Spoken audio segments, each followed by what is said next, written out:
Hello, and welcome to our panel discussion on aerospace power today and tomorrow. I'm Molly Moorhead, and I have the honor of moderating this session with a phenomenal line of commanders, air and space leaders, visionaries, and warriors. After I give a brief introduction of these distinguished patriots, we intend to focus the discussion on the topic of prepare to win. This is the motto from my days as a Warrior Prep Center commander in USAFE. It also reminds me of a popular sports maxim, which there are several versions and several credits for its origin. But most of us recall this version. The will to win is important. The will to prepare to win is vital. Joe Paterno, Vince Lombardi, Bobby Knight, and Fielding Yost in 1930 have all said basically the same thing. Preparation wins. Assembled virtually with me today are four superb leaders that are currently in the mix of prepare to win. We have Major General Charles Corky Corcoran. General Corcoran commands the U.S. Air Force Warfare Center at Nellis Air Force Base. He leads a group of approximately 14,000 airmen operating at 58 locations spread across 23 states. The center's mission is to conduct warfighting centric live and virtual operational test and evaluation, tactics development, and advanced training to optimize Air Force capabilities and prepare airmen for joint all-domain combat operations.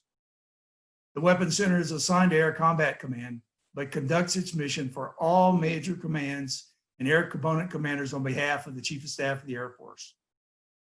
Corky has commanded at the squadron, group, and twice at the wing level, served on NATO, Headquarters Air Force, and Major Command staffs. He's a command pilot with more than 32 hours split evenly between the F-22 and F-15.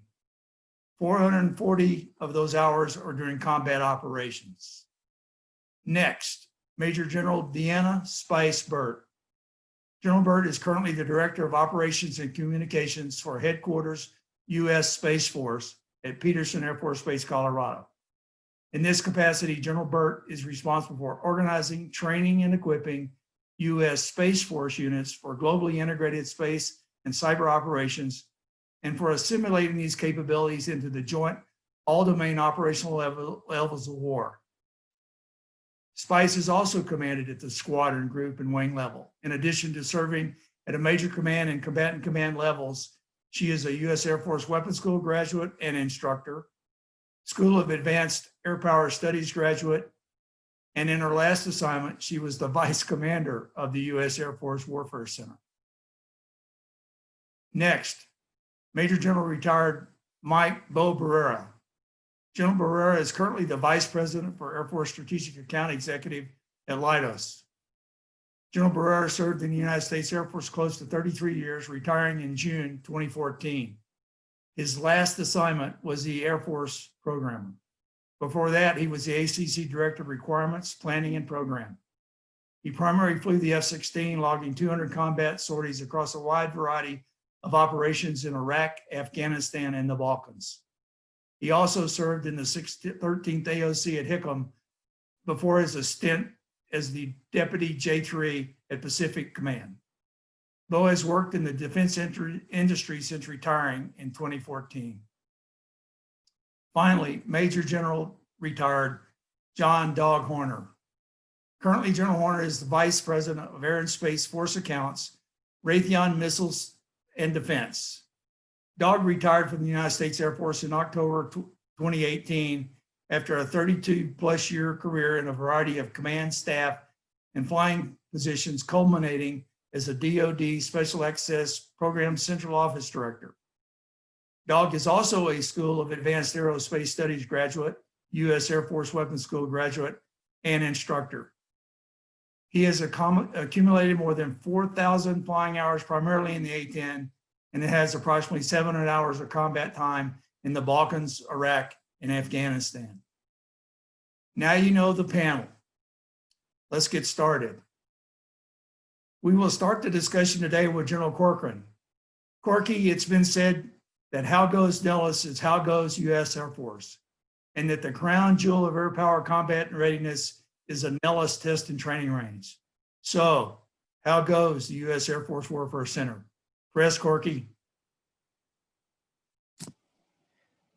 Hey, General Moorhead, thank you very much for the kind introduction, and more importantly, thanks for the continued support that you provide for our air and space warfighters. We truly appreciate it. And I think the title you've given us today, "Prepare to Win," is perfectly fitting given the state of things around the globe as we see it today. Before I begin my comments, I want to say thanks to the AFA team for pulling this together.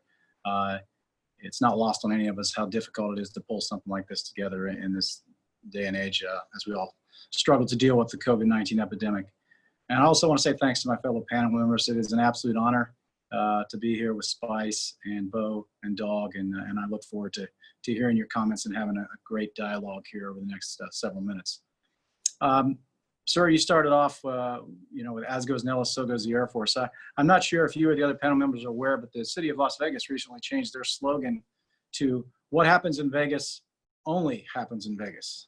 And I've told them I'm probably going to steal that phrase for the Warfare Center because what happens here is truly the only place that these things happen for our nation's Air Force. And so we'll start with that spot. When all of us on this panel were younger, the Air Force Warfare Center didn't exist. We had an Air Warfare Center and maybe even a Tactics Center. We had a Space Warfare Center for some period of time. And in 2006 timeframe, we stood up a Cyber Center of Excellence. At that time, under the Chief of Staff, General Mosley, he and the other four-star leadership of the Air Force decided to pull all those entities together and make them a single U.S. Air Force Warfare Center. So that's why I say what happens here only happens here.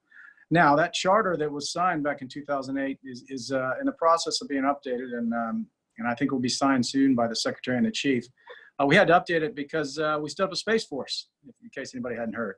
And so we're breaking out again the units that were assigned to the Warfare Center that are space-focused units. And Spice can talk more to that in a little bit, I'm sure, but we had 5 units move out of the Air Force Warfare Center and are now assigned to the Space Training and Readiness Command.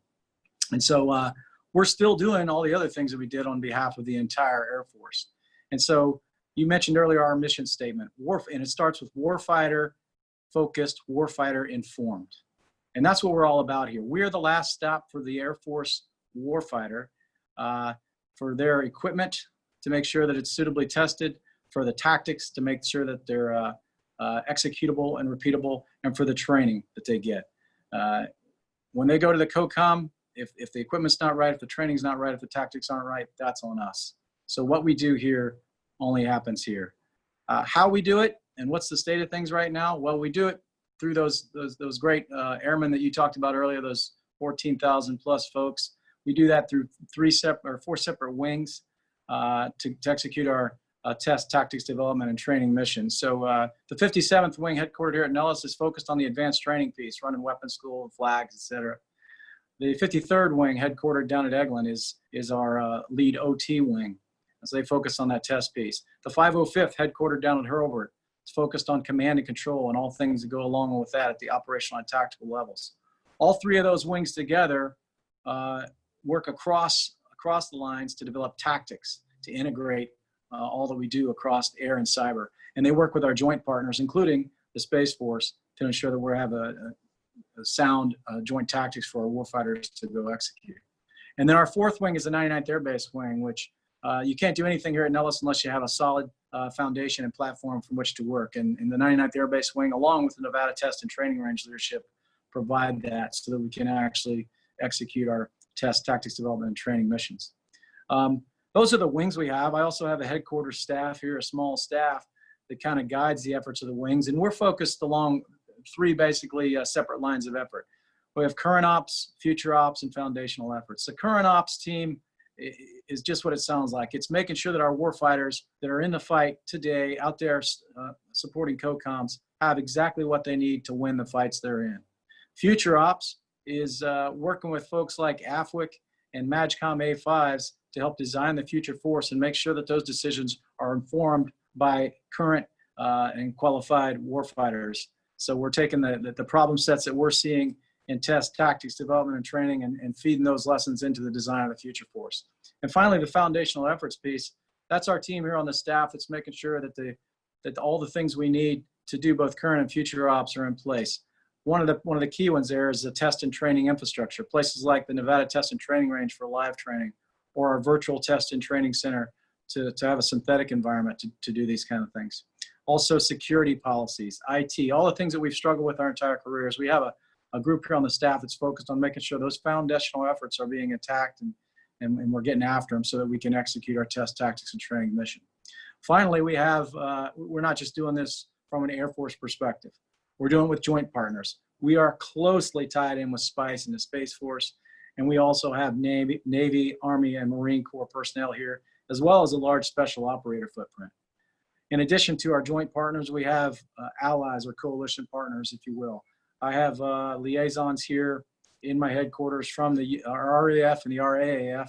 We have test pilots flying the F-35 from the RAF and RAAF. We have folks from Australia, Canada, and the UK working in the C2 enterprise here. So a large international partner focus as well. And then finally, we have a large interagency footprint with interagency liaisons.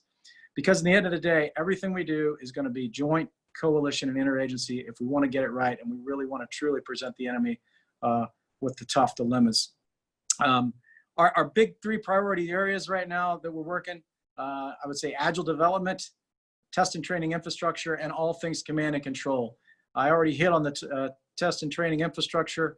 Agile development, hey, we live in a world that's driven by data, and we got to figure out how to capture data, quick turn software, and get it back on all of our weapon systems in the hands of the warfighter if we're going to succeed in modern combat. And finally, C2, you're all familiar with all the efforts that are going on across Joint All-Domain Command and Control and Advanced Battle Management. I just want everybody to understand the Warfighter Center, the Warfare Center, your Warfare Center, is actively participating in all those efforts to ensure that they're warfighter focused and warfighter informed going forward. I'll hand it back over to you, sir. Thanks again for leading the panel today.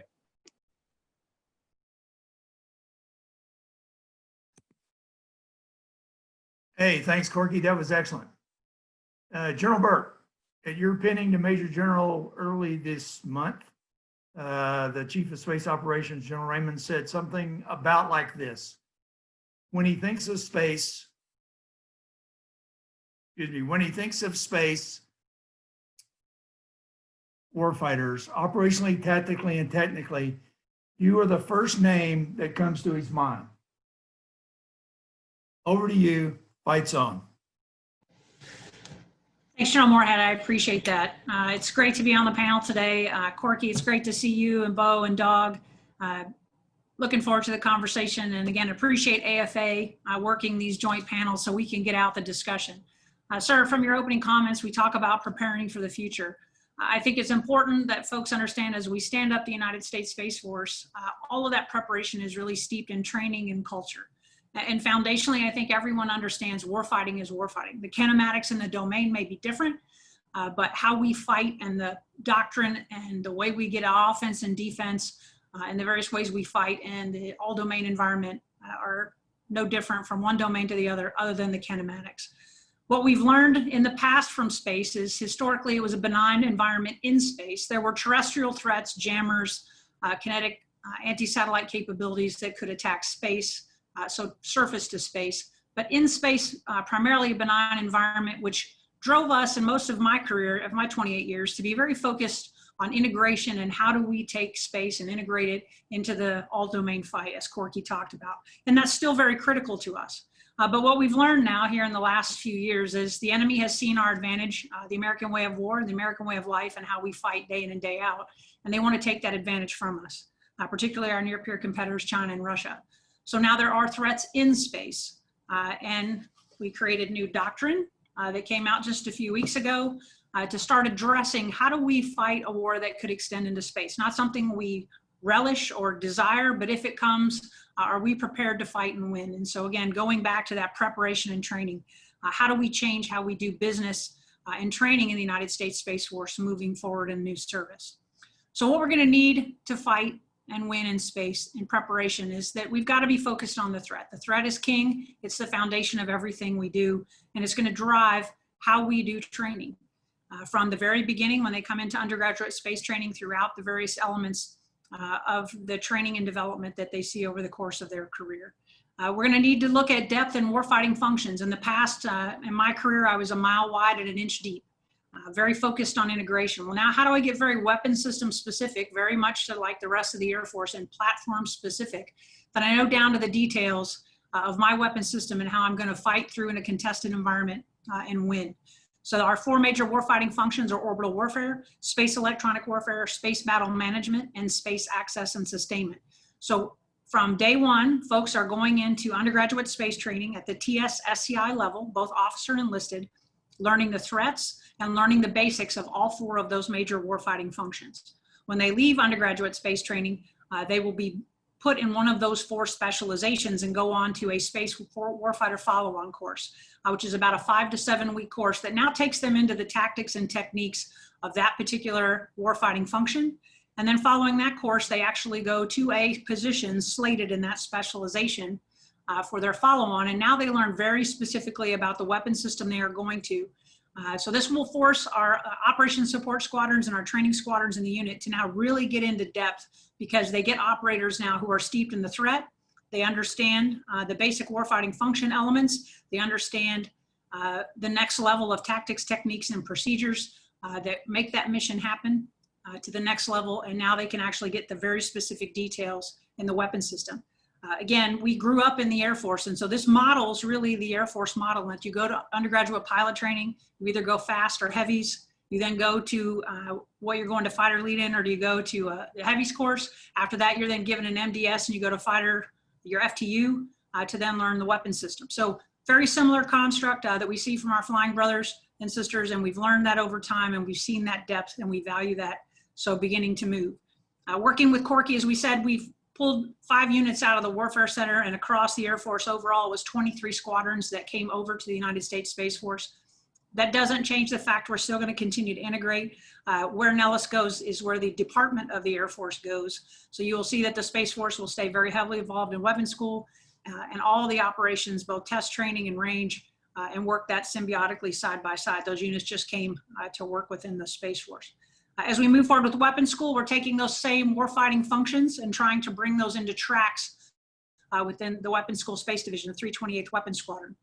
How do we take that to the next level moving forward as well?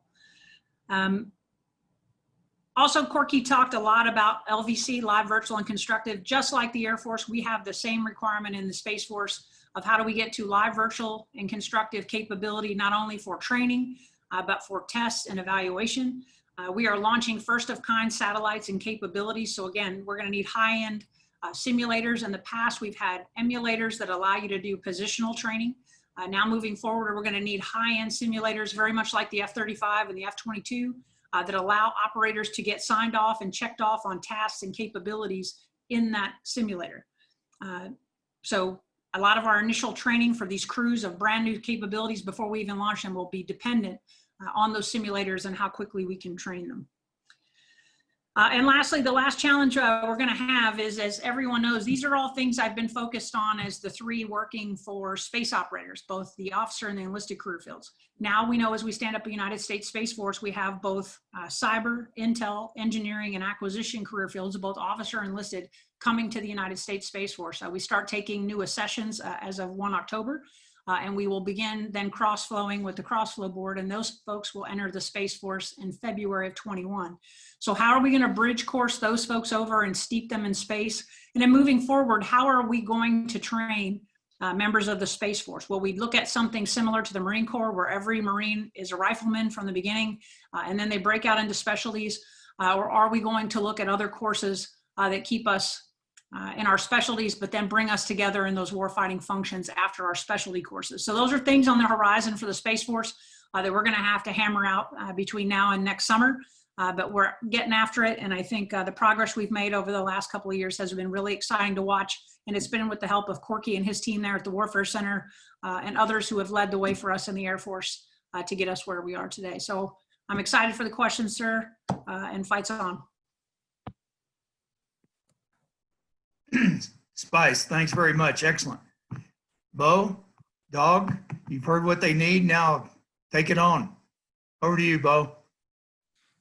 All right. Well, thanks, Wally. And in the interest of time, everything that Corky said up front there about thanks across the board and a pleasure to be on this panel with all the others. I'll echo. I will add one to both Corky and Spice. Thanks for your continued service. It's a challenging world out there, especially today. And to Wally, you have provided the secret sauce behind a lot of the efforts from multi-domain C2 onwards. So I salute your continued service as a senior mentor for the Air Force. It's great. First off, I'll say, one, have been involved in 7 flags, I certainly understand what happens at Nellis Air Force Base. And so that's kind of in our DNA, that training. And it was invaluable to me as I went into all those combat sorties. What's happening in the Space Force, first I'll applaud the warfighter spirit that the Space Force leadership is bringing to the fight. I applaud the capstone document that has just been put out there that Spice just showed up on screen. And certainly I applaud Jay Raymond's, leadership, General Raymond's leadership in bringing that warfighter focus. So all the right, it's certainly given what Spice just shared, all the right things are in place to go down the road that has been blazoned by warfighters from the Air Force and the other services. And when I was at Air War College back in the 2000 timeframe, we used to write a lot of notes on our napkins, bar napkins, and bring it to the fight. So we'll do that here. But we did talk a lot about warfighting in space in some of the classes that we had with my seminar mates and my instructors.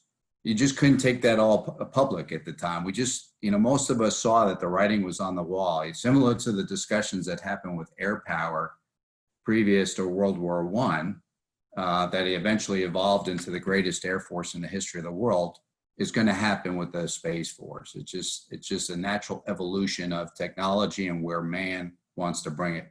And unfortunately, it'll always evolve in some sort of potentially some combat operations. So the warfighter focus is still alive and well. Dog and I are wearing suits now, but I'm certainly interested. Alumni of the Department of Air Force and where it goes. And as such, there's 3 areas that I would just throw out there that I thought about when given the subject matter here. That based on my experiences in the Air Force at Nellis and actually around some great space operators. In fact, before I started, I had a captain that was sent our way, a patchwear Space Force captain that was sent our way when I was a group commander at Misawa. And we learned so much from him. The fighters, the CAF learned so much from those captains that were sent out into the fighter world, and they learned so much from us. So I think there was already some great warfighter space warriors right there in the making back into the early 2000s when they were spread out across the wings. I hope that will continue. It's great. I know that some of the Air Force there's some Air Force GOs that are on the Space Force and U.S. Space Command staffs that are not, Space Force. They might be Air Force Special Operations Command or elsewhere to help bring that warfighter emphasis, and I applaud that effort as well. I think those exchanges will be invaluable going forward. But back to some three focus areas for service and training as I see it, based on some of the experiences I've had and some industry experiences. The first one is just plain and simple principles.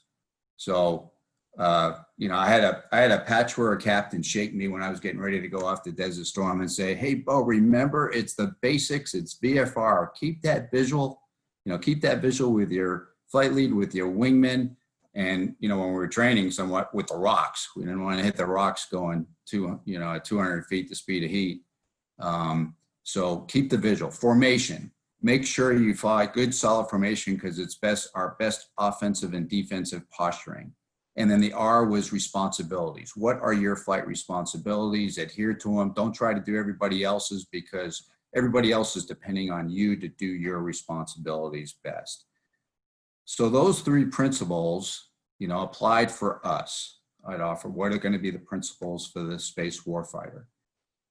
Added on to that is commander's intent and the discussion about mission command.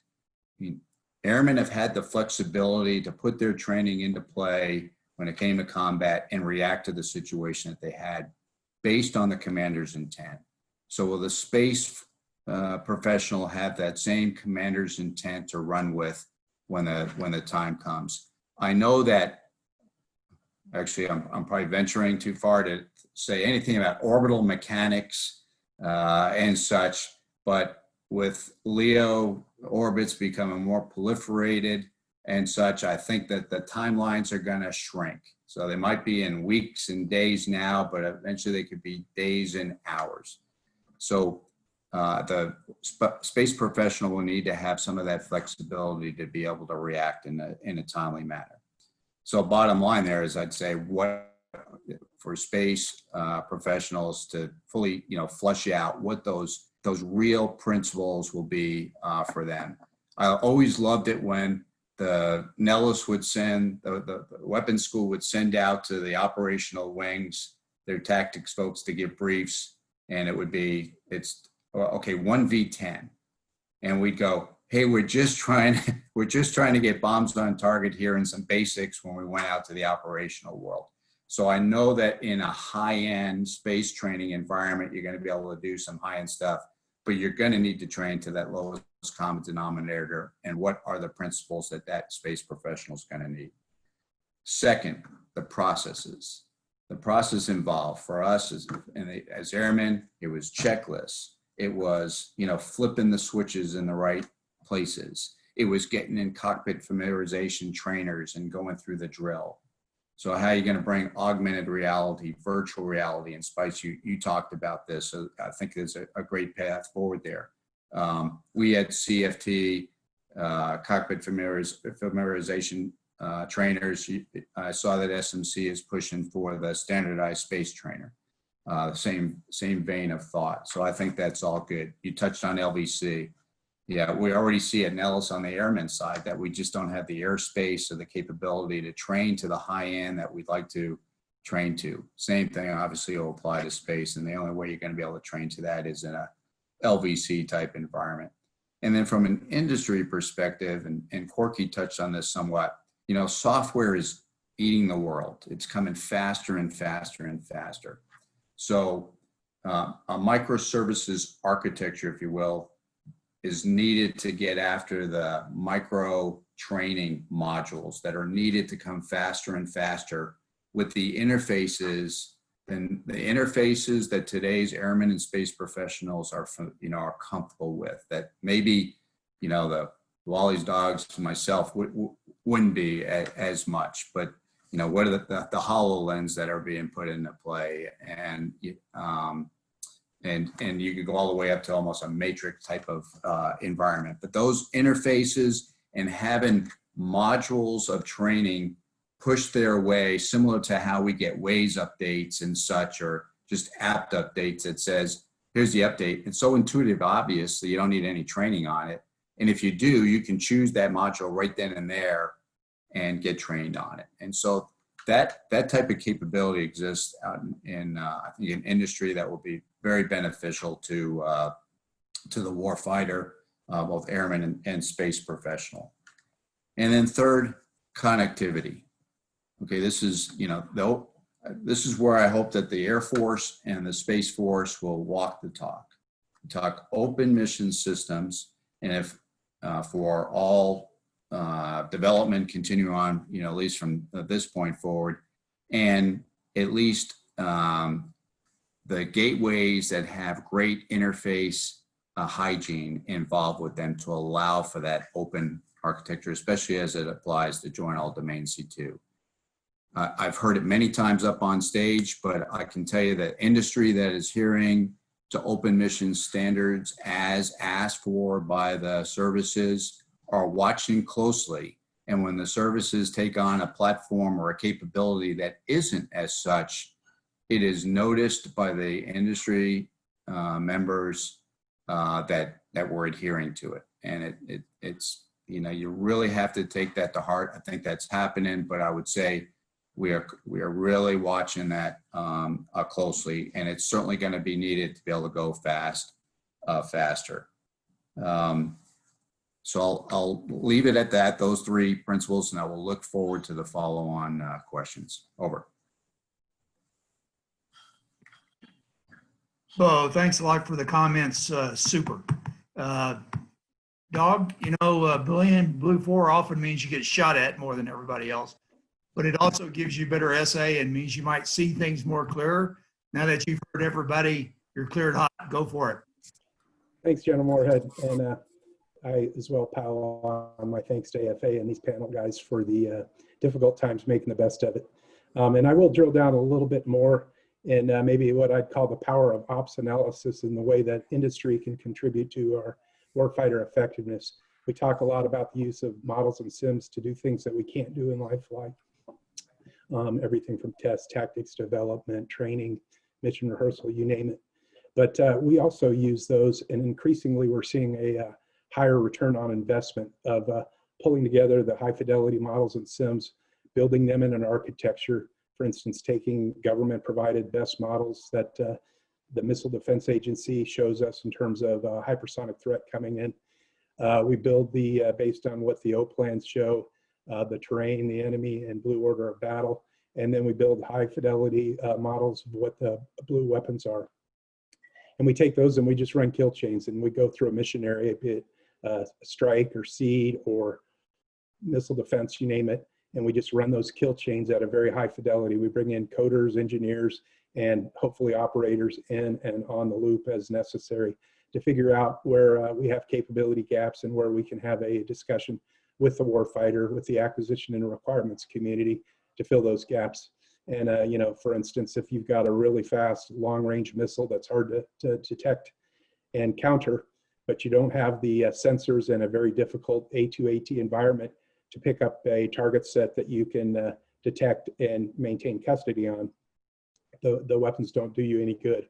Or if in the JADC world you have fighters at 5th Gen are going in there and fighting in a very tough contested environment, but you don't have the arsenal available to you, but you could, if you had the right C2 solution, tie those sensors that you're pulling off F-35 with an interceptor or a long range shot off a ship or something.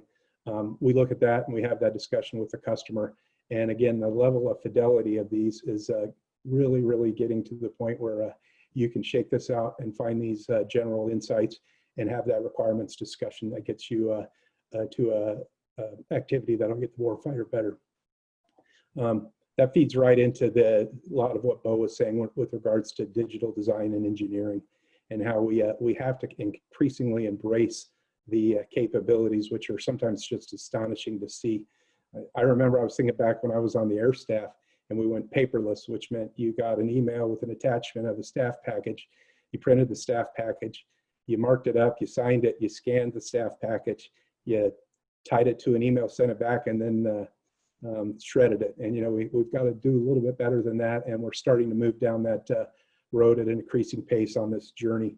But for those that aren't as familiar, model-based engineering is where we take these models and basically ones and zeros in a synthetic environment, and we do the engineering rigor before we go out to the wind tunnel or out to the range. And again, some of the things that we're coming up with, take for instance hypersonics, where a missile is going very fast and gets very hot, and it does strange things to inlets, to engines, to control surface, to the sensors. They can predict to a high degree of fidelity what is going on and what you can do to either mitigate or work around some of the challenges that wicked hard environment provides. And again, ultimately they can do that to get more rapidly fielded, potentially avoid some costs, and get to max producibility on some of these systems that we're trying to get out to the warfighter. Ironically, they can also check how well they're doing because it's a digital environment, and they can figure out how efficient we're being. But a case in point is you don't have to go to the wind tunnel, go bend some iron, try to figure something out, go back, analyze results, pay for another expensive test, let alone Wi-Fi. And the effectiveness of the testing you can do is far better. And the last one that people are throwing around fairly commonplace now is digital twins and DevSecOps. But digital twins is really, really amazing. And of course, in the space business, it's critical. But I've seen some tremendous areas where we build these that's using the real hardware and software in an environment that closely replicates the real world out there. And it's been proven out to be a tremendous enhancer to effectiveness. There was a shot taken off a platform. It didn't perform well. They were running the digital twin. They immediately figured out, this came off a ship, figured out what the glitch was. They built a patch. They validated that it worked, and they were off and running, and they sent it back out in terms of kind of an OFP, a program to the ship before it even made it back into port. And the problem that went out the next day, and it worked. And the same things, of course, apply in our Air and Space Force. But again, I would agree with Bo. We are comfortable in our cars. You know, Tesla will get an update push to it, and you're just driving down the road. And the same thing with apps. You know, it seems like some of these, they get an update every couple of days. It's a dangerous business we're in, but we've got to embrace and mitigate the appropriate amount of risk to get the latest and greatest out to the guys. And my last anecdote would be, you know, we used to fly around with ECM pods, and it was we used to say, in pod we trust, and we didn't know if that was a 300-pound hunk of weight and drag out there on the wing. When you jumped across enemy line, you'd hit the button and hope it worked. But you know, obviously the enemy wartime modes and frequencies and things like that were in doubt. We can build now into our systems through AI and ML things in real time that get out, kind of figure out what's going on, what they're seeing, and adapting to it. Let alone as the plane's coming back, it could send in what it saw. We can get that digital twin to figure out how to be effective against it or minimize the detrimental impact. And you're going out there with an updated load and ready to go. It's an amazing set of opportunities and future out there on this stuff. But I'll stop there and get on to Q&A. Doug, thanks very much. And thanks to all of you for those excellent insights, instincts, intuition, experience, very informative. I would like to follow up now in the time remaining, a couple of things, a few Q&As just to get you going there, and then some final comments and thoughts as you get ready so you can start thinking about that. First, how about with General Corcoran? You know, you discussed operational test and training infrastructure, OTTI, as a top priority.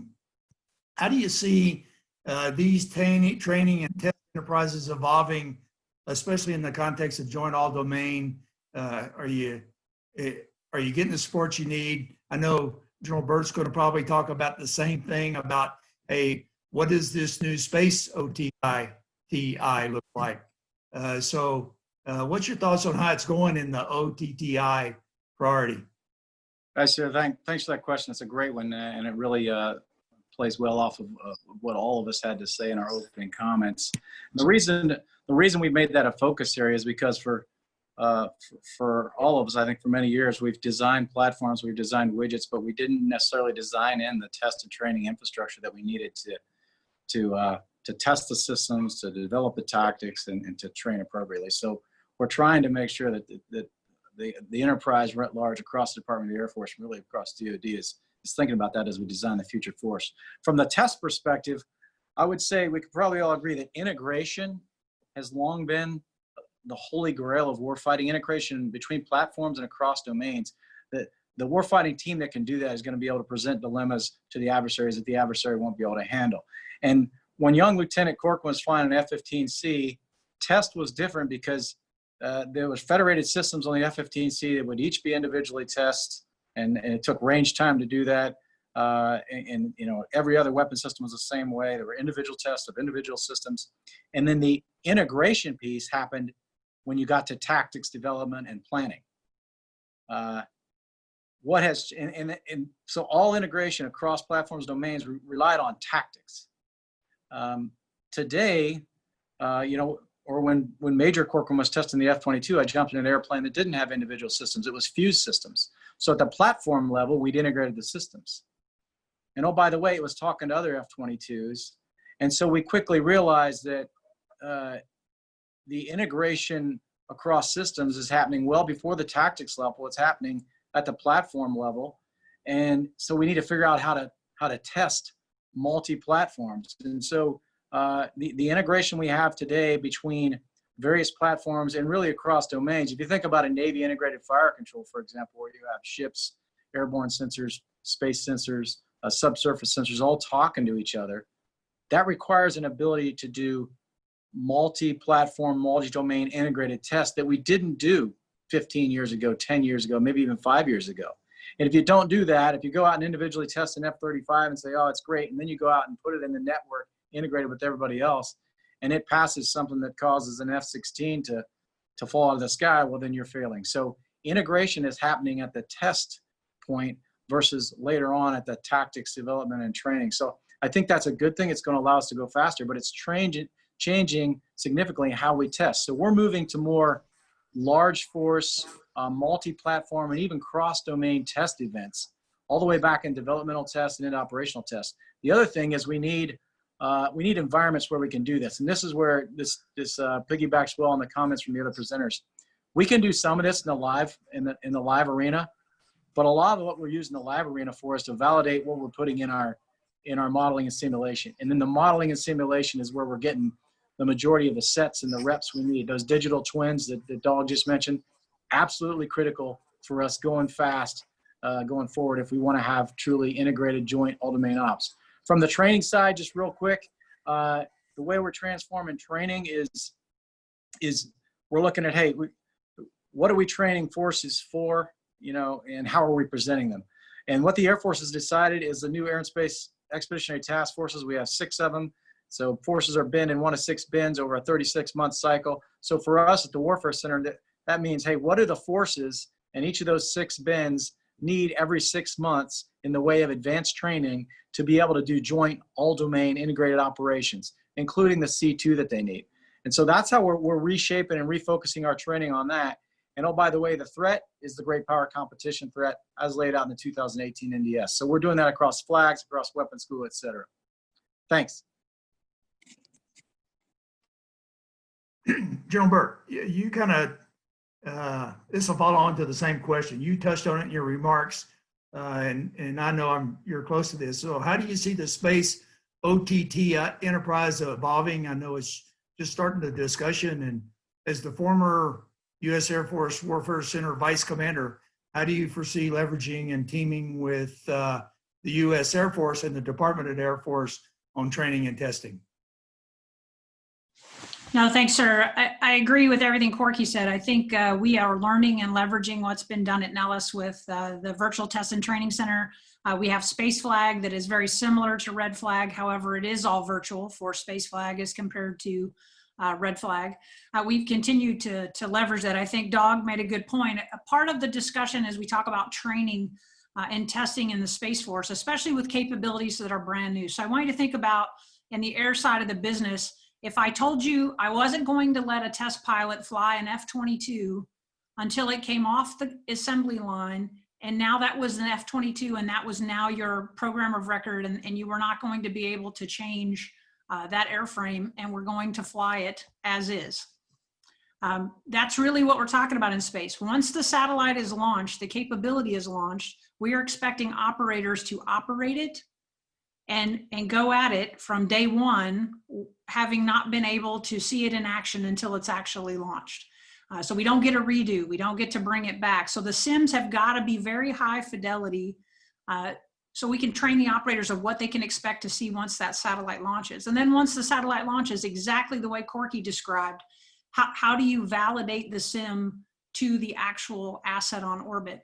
And how do the engagement envelopes and the orbital attack studies and all the things, how do we validate that within the modeling and sim to then continue with reps and sets and tactics development? But I agree with Dog that the digital twin is going to be critical for us for every platform we build from here on out to not only do training and high-end training, but also the validation of our tests and where we believe we are on capabilities and requirements.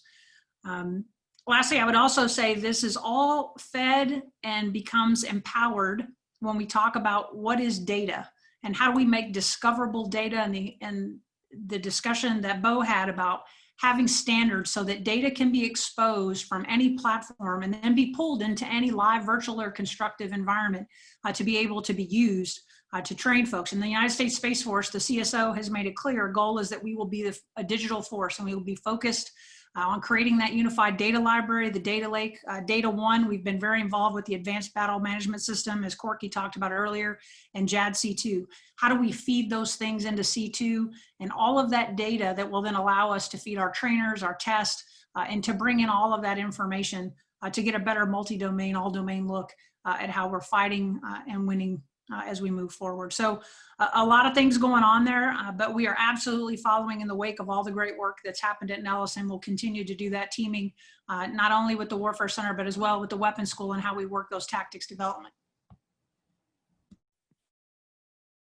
Hey, thanks, Spice. Bo, this is for you and Dog both, and you've kind of both talked about it, but just kind of reinforce the point. How can the U.S. Air Force, the U.S. Space Force, and DOD writ large incentivize industry to make the shift from this platform-centric discussion that Corky had to the data, software, open mission system architecture that both Corky and Spice talked about? Just follow up on that, Bo. Yeah, well, thanks. Well, obviously, open mission systems and adhering to those standards is one that opens up the competition across the board for many other capabilities on any single platform, and that's plain and simple. I mean, the Air Force has made a huge push toward, the AFWorks, the SBIRs, the push for innovation. I always argue with the AFWorks, A5 AFWork teams that big industry is also bringing innovation to the fight. So don't turn a blind eye to them. And I think you see a lot of across the industry, any sizes that are involved with forums such as that. So that open competition certainly breeds well for increased business by many. And I think that even Dr. Roper is a promoting of more businesses in the fight, so he doesn't have to nationalize the aerospace industry, if you will. The only other piece of information I throw out there that's helpful, and I think this would be helpful for both the airmen, the space professional, and industry, is the space domain and everything involved with it. It has so much security involved with it, and I know a lot of folks. This is walking the talk too. So I know people are addressing it. I know the importance of security in many cases. We need a 21st century Cold War fighter, if you will, that'll bring more in the fold, so more understand what they can bring to the fight potentially from industry to help both the airmen and the space professionals move forward. And this is going to be critical not only for the industry partners, but also for the airmen and the space professionals. If you have your intel folks in the space world, and a good majority of them don't have clearances, how am I going to have the space professional 2 tied at the hip with the space professional 3 to provide the best TTPs and best actionable intel for the operator? That'll be a tough case. And when you're talking about space systems, when something goes wrong and being able to fly the system, it's not the bus that's the brains. It's what's riding on that bus, and who are you going to call? Is that a commercial company you're calling? Is that Army you're calling? Is that Air Force? Who are you calling on that one? If something goes wrong, those are all the options that the intel professional needs to be able to handle. But I'll get back to the basic security, opening that, having some options to bring some folks in that may be able to promote better options from industry for the airmen and the space professionals. Over. Thanks, Bo. Dog, there's a couple of softballs in that discussion for you. You gotta come back on those. I'll just say more of the same of what Bo said. I mean, open architecture is the minimum barrier to entry these days, so that systems can talk to one another. And there's some great examples. A lot of credit to Dr. Roper and the acquisition staff on how they're incentivizing, I think the word you used, us to get better at interoperability and security. We've got to protect some of these proprietary algorithms and things. But at the end of the day, we've all spent time in air and space operations centers, and it's amazing where we're going with Kessel Run and some other DevSecOps that allow us to get our systems up to the standards we need. At the end of the day, I'll be kind of quick on this and say incentivizing for us, we all want to make the warfighters more effective and better increase lethality, but we come at it from the business case in doing that. So keeping that conversation going with the acquisition community, and again, providing resources if we have to change culture, processes, people, machines, getting that in terms of contractor R&D money or whatever it takes, having that conversation and working out the way forward is critical to making success. Over.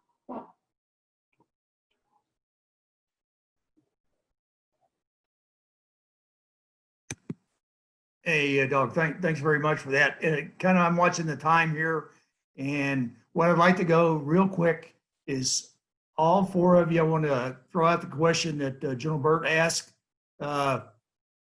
Corky, what keeps you up at night? Yeah, I'll respond by offering a modified version of what we all know and love. Former Secretary of Defense, retired General Mattis, said a few years ago, and that's nothing keeps U.S. warfighters up at night. We keep other people up at night, right? And I guess that is my concern moving forward, is that we remember that this is about war fighters. War fighting is a human endeavor. And for the last hour, we've been talking a lot about technology, but it's the people that make it all happen. And it's for human reasons that we are fighting wars. And so my biggest takeaway going forward is across our joint force, we need to make sure that we're doing our best, our level best, to recruit, develop, and retain great Americans that look just like the society that they're raising their right hand to protect and defend. Thanks. General Burt, over to you. Thanks, sir. I think the thing that I don't disagree with Corky at all. We have an amazing group of space operators who are going to fly, fight, and win in space. But I think what does keep me up at night is, again, the continued concerns, as we talked about classification, but more importantly, the cyber side of this. We talk a lot about, no one kicks ass without tanker gas. Well, in the space world, we don't do anything without cyber. And we can't be effective without cyber. And I think it is our soft underbelly. So it's always something I'm concerned about as the three. And how do we get after mission system defense?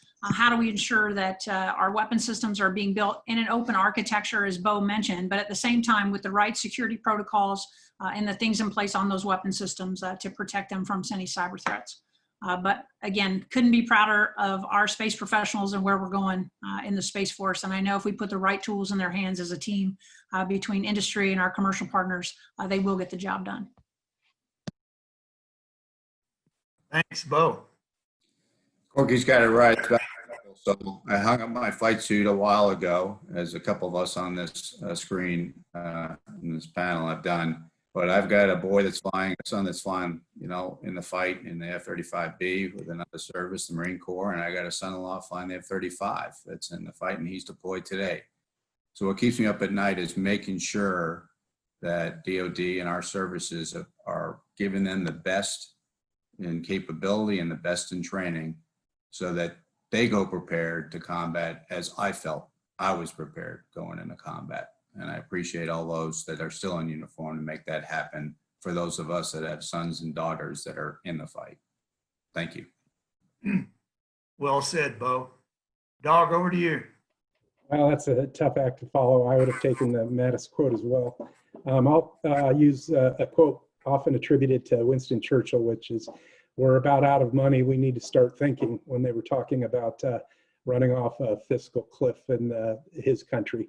And as we go forward, I've been in the building talking to folks about the cost of the nuclear recap, and they said it was pick your highest mountain, but now we're at the base of it looking up, and it's just going to be incredible how we figure out how we properly fund this force, as well as the Space Force and the other requirements that the Air Force and Space Force need to do their mission. So as we've kind of talked about, the enemy is not afraid to take risks, run with scissors, fail fast, and move on.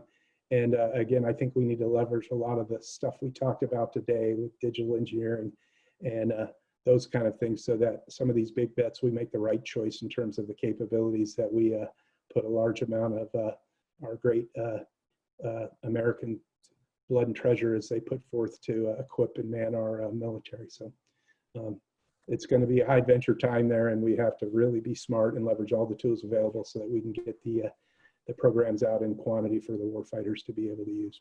Over. I'm going to give y'all you're nearly doing it already, but I'm going to give you a minute or a minute and a half to kind of sum up everything you heard today. And I'm going to go, Doug, I'm going to trick you because I'm going in reverse order. Let you go first and let Corky end it up. So sum up your thoughts for the day. All right, and this is coming from a fellow A10 Warthog driver that you'd never expect to hear, but as I get a little smarter on this stuff, embrace technology. There's going to be some times where it leads us astray, but for the most part, we're in the digital era. We need to get on with it and embrace it and leverage it. Over. Thanks. Bo.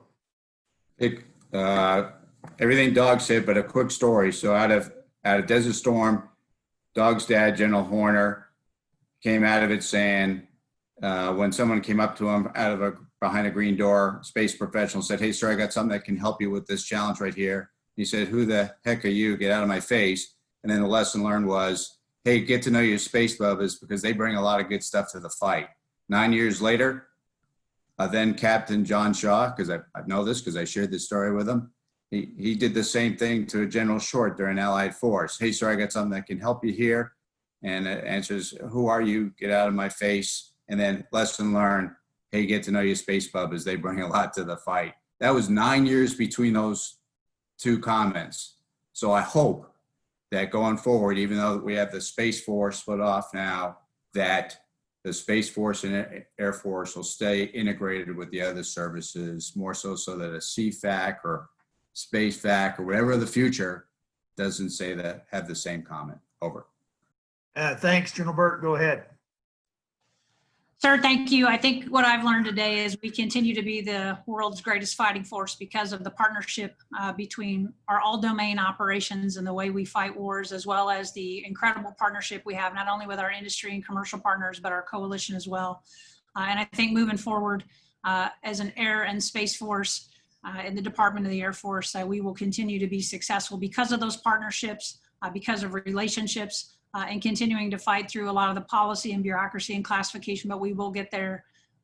And I am pleased to be here today with all my panel members, and thanks for the opportunity. Semper Supra. Thanks. Over to the U.S. Air Force Warfare Center Commander for concluding remarks. Semper Supra, Spice. I love it. Thanks to all the panel members. Thanks to you, General Moorhead, for hosting. Great dialogue today. I'll finish echoing basically my previous comments. Our advantage is our people.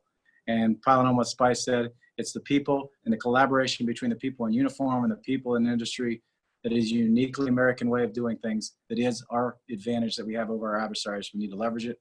And if we do so, we will continue to be successful going forward. Thank you. All right. Thanks to all of you for the great words today on this important topic of prepare to win. It's been a pleasure to have you with us here today at the AFA's Virtual Aerospace and Cyber Conference.